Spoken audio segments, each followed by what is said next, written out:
النهارده اول ايام عيد الاضحى، فتعالى اوريكم ازاي بنقضي اول يوم العيد في المنصوره. اول حاجه طبعا رحنا على المشايه عشان نصلي صلاه العيد في مسجد الصديق زي كل سنه. واعمل حسابك وانت رايح لازم تتوضى في البيت لانك عمرك ما هتعرف تتوضى في الزحمه دي. واحنا واقفين مستنيين الصلاه لقينا الاولاد دول بيلموا حلويات على الناس اللي تحت. بعد الصلاه كانوا طبعا عايزين يفكوا البلالين دي وفضلوا تقريبا بتاع نص ساعه بيحاولوا يفكوها. وبعد معاناه عشان ينزلوا البلالين فجاه الحبل باظ وفضلوا كلهم يشدوا في الحبل عشان يحاولوا ينزلوا بقيه البلالين تاني.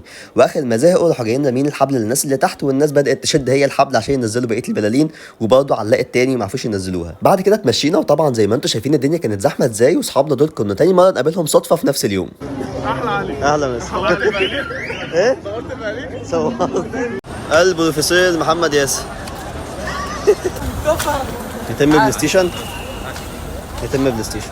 ركبنا العربيه والان في طريقنا الى البلاي ستيشن. واحنا في طريقنا للبلاي ستيشن لقيت البقرتين دول كانوا في طريقهم عشان يتذبحوا طريق السلامندو. وهنا كده كنا وصلنا اخيرا البلاي ستيشن، قعدنا نلعب تقريبا ساعتين في بلاي ستيشن، وبعد ما خلصنا رحنا عشان نروح. واخيرا وصلنا الموقف، وبصراحه كنت هموت وانام. تفتكر هنلاقي المحله؟ ان شاء الله هنلاقي. في المحله الحمد لله. شكلنا لسه بدري حبه حلوين.